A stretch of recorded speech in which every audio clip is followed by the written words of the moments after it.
Hello, this is Matt on the Moon Lambeau channel. Most of crypto has been in a bit of a tailspin for the last week or so, but XRP, not so much for the most part, at least to this point.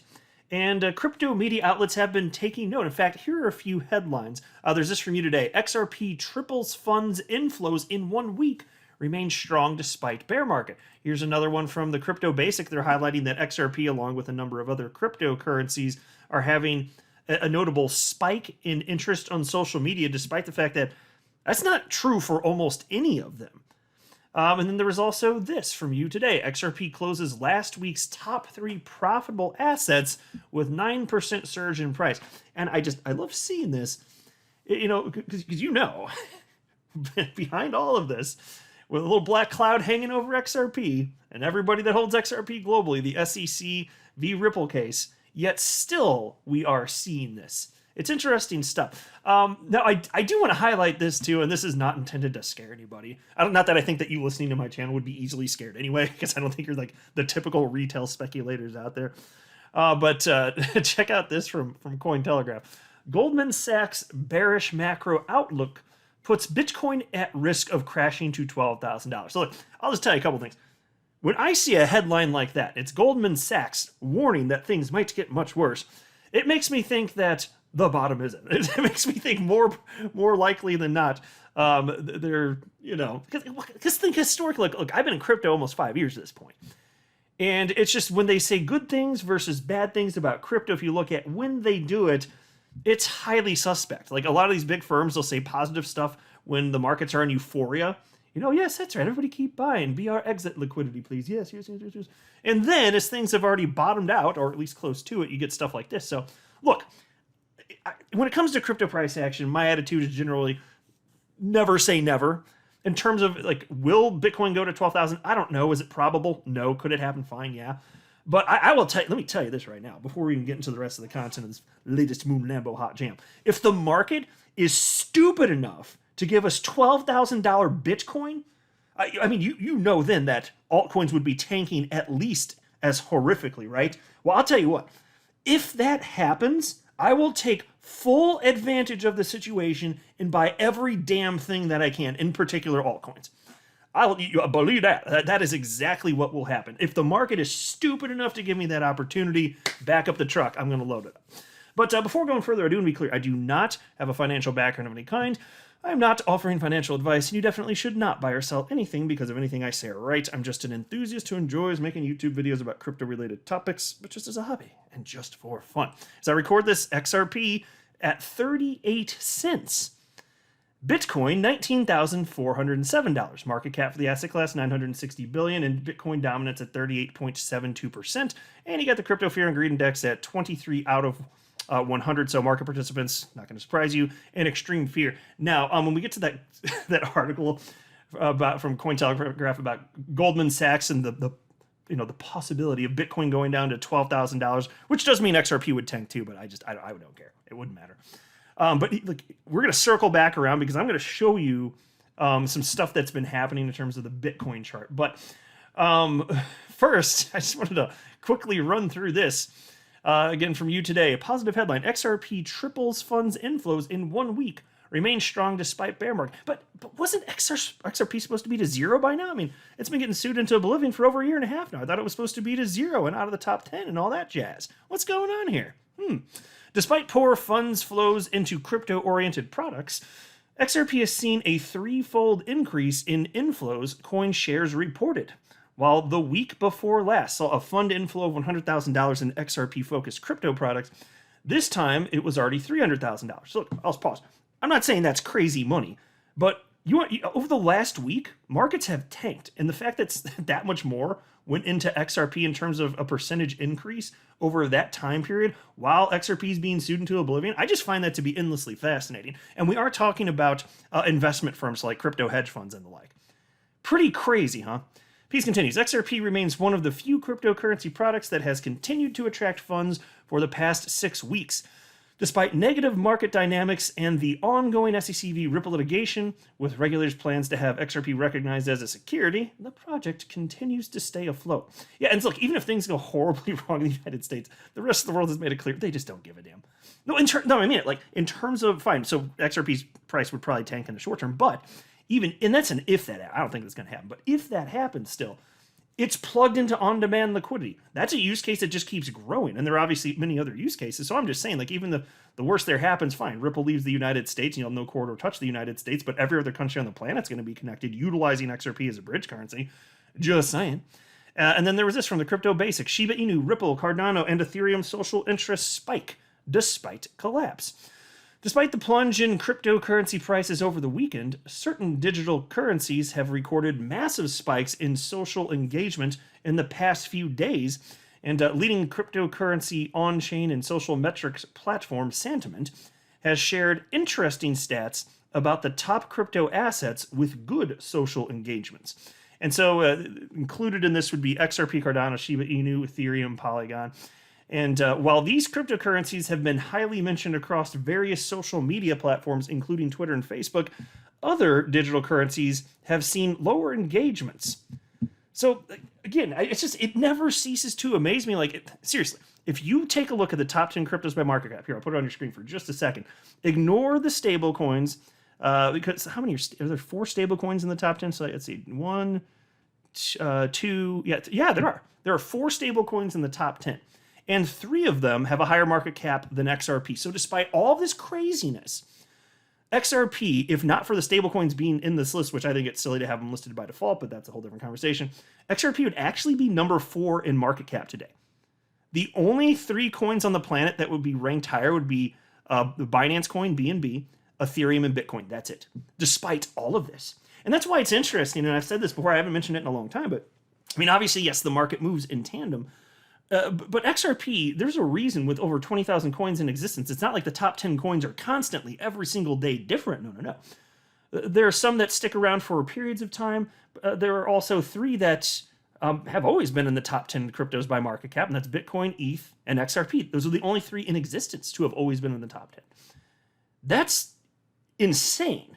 So, see, you know what that tells you? Even though the asset class moves in tandem and there aren't enough people sufficiently parsing out the differences between these coins, there are enough somehow, despite the fact that everything's still moving in tandem, to keep XRP roughly where it is, so relative to other crypto assets. And if it got much lower than that, that would represent a ton of opportunities. That's where demand kicks in. If price went lower, demand increases. Because that's how it works. You understand, in terms of demand, something is demand. It's not just if you have the money, but you're also like the desire to purchase it. So would you purchase it effectively? It's both those things. And so if the price goes lower, there's enough people out there. And why is that? It's because of a number of things. First of all, obviously, XRP is actually technologically sufficient to do a whole bunch of things. You know, it actually even works as a peer-to-peer cash system, which is what Bitcoin was supposed to be according to Satoshi Nakamoto in the white paper. But it's also used in enterprise-grade software. And so I think, like, there are enough people like me, and if you're listening, I'm willing to bet you're one of these people too, where you recognize this, and there are enough of us that have kept it there. So even though it's not sufficiently appreciated, and even though the asset class still moves in tandem, it's all relative to other cryptocurrencies, large cap coins in the top 10.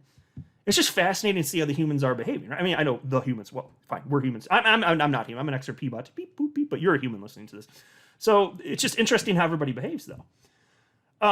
So even if we get some really devastating price action, my God, I just don't give a damn, because the asset class is here to stay. And the biggest investment firms on the planet know that. That's why BlackRock is jumping in, no less. But look at this scary sounding headline from Cointelegraph that makes the typical lemmings out there, the typical retail speculators, very scarce about investing their money into Bitcoin. Here's the headline. Goldman Sachs bearish macro outlook puts Bitcoin at risk of crashing to $12,000. So I don't want to read this whole thing. And there's a part, I think it's right here. I think this is the relevant portion, because they don't exclusively talk about what Goldman Sachs has to say. But I believe this is part, and it seems like the rationale is basically what's happening in the larger macro environment, including what's happening with the Fed hiking rates this year, and the suspicion in terms of what's going to happen the next time the FOMC meets, to what degree are rates going to be hiked, if at all. And I mean, they're going to be hiked. It's kind of a question like, are we going to go up 100 basis points, 75 basis points, 50 basis points? And so, I mean, for fun, I would guess just roughly, half a percent. So it'd be 50 basis points to 0.75%, which would be 75 basis points.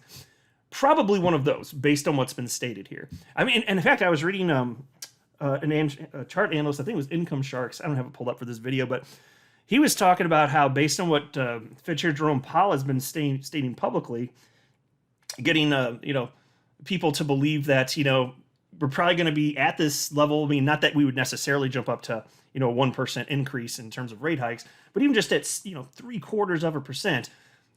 That would mean that in terms of where the price action is now, like that idea is probably baked into crypto price and the price of equities. So what happens if it's actually lower? Well, that would be that would be a positive, right? How do you think markets would respond? Because they're afraid of greater hikes that they aren't, especially if they're not anticipating, a hike of a particular level. So here's what the article states, though, in terms of what Goldman Sachs has to say. Sharon Bell, a strategist at Goldman Sachs, suggests that the recent rallies in the stock market could be bull traps, echoing her firm's warning that equities could crash by 26% if the Fed gets more aggressive with its rate increases to fight inflation. So it's right there. Okay, so if you're talking about that, and then what does that mean for Bitcoin? Okay, fine. But again, what's the probability of that? And then they go on to state here, this is somebody else stating this now. Somebody, who's this analyst? Nick. I think they were referenced earlier. Yeah, it's probably, I think they said that it doesn't freaking matter. The point is, they're saying something scary. It's based on a thing that may or may not happen. But my gosh, even if you're talking about a rate hike, dude, like, are we really going to see like that great of a crash? I mean, because look, okay, fine, maybe. But look at how far Bitcoin's already fallen. Look at how far altcoins have already fallen. I mean, there's got to be a bottom somewhere here. So even if it goes a little bit further, I don't know. I'm not buying this $10,000 to $12,000 Bitcoin news. And I see the point. It could happen. Sometimes the improbable happens, but it's fairly improbable that such will occur. I'm not losing sleep. In fact, I will be legitimately excited. I will happily make a Moon Lambo hot jam on the day that happens, if it ever happens, and enthusiastically let you know everything that I'm buying, because I'll be purchasing everyone's fear that I can afford to purchase. Everything's going to be on sale. Oh my God. That would be an incredible opportunity here. And I'll tell you, I don't think it's going to happen, but again, like I say never. If XRP ever got down to like somewhere in the 15-cent region, even though that's the last crypto I want to buy because it's my largest position, and I stopped buying it almost 2 years ago because it's my largest position by a long shot. It's my favorite crypto. I'll tell you this, though. If it actually got down in that 15-cent region, oh yeah, even I'm going to be buying it by the boatload. If it actually got down to that for any stupid reason, I don't care what the reason is, yes. Absolutely. Unless it's a flaw was found in the code, and then it's like, okay, well, that was a fun decade-long experiment, but that would be bizarre. Because look, XRP's been getting attacked, for a decade now. Bitcoin's been getting attacked, since its inception in 2009. So the odds of something like that happening, pretty low. Not impossible necessarily, pretty freaking low. I'm not exactly worried about that. So much to look forward to here. But let me know how you're feeling. Are you feeling okay about the market? Because Bitcoin, man, it's just interesting here. Let me pull up the 7-day chart. Say I did want to do that too. It's just interesting to see. Here's Bitcoin over the last 7 days. It's just like a big drop, starting on like the 13th. Here, actually, let me show you the 30-day chart because it does include more of the 13th, which is when the drop really started happening. You can see, for those of you looking at the screen, you can see we peaked right here at Bitcoin was on the 13th, $22,621, dramatic drop, and then it kind of trended mostly downward for X number of days, and then another dramatic drop down. And then XRP was just like, I'm gonna go the other direction, just started ramping on up. And maybe it is the case. Like I was speculating in another, one or two recent videos. It looks like XRP is being treated differently, at least in the short term. It's being treated like LBC and Dragon Chain Coin, because there's allegedly imminent news coming there should be actually, in the SECV library case, and it looked like all coins that were getting sued into oblivion were getting treated the same because people do weird stuff like that, and so that's what it looks like anyway. I'll go ahead and wrap up there. I'm not a financial advisor. You should not buy or sell anything because of anything that I say or write. That would be a very, very, very bad idea. Until next time, to the moon, Lambo.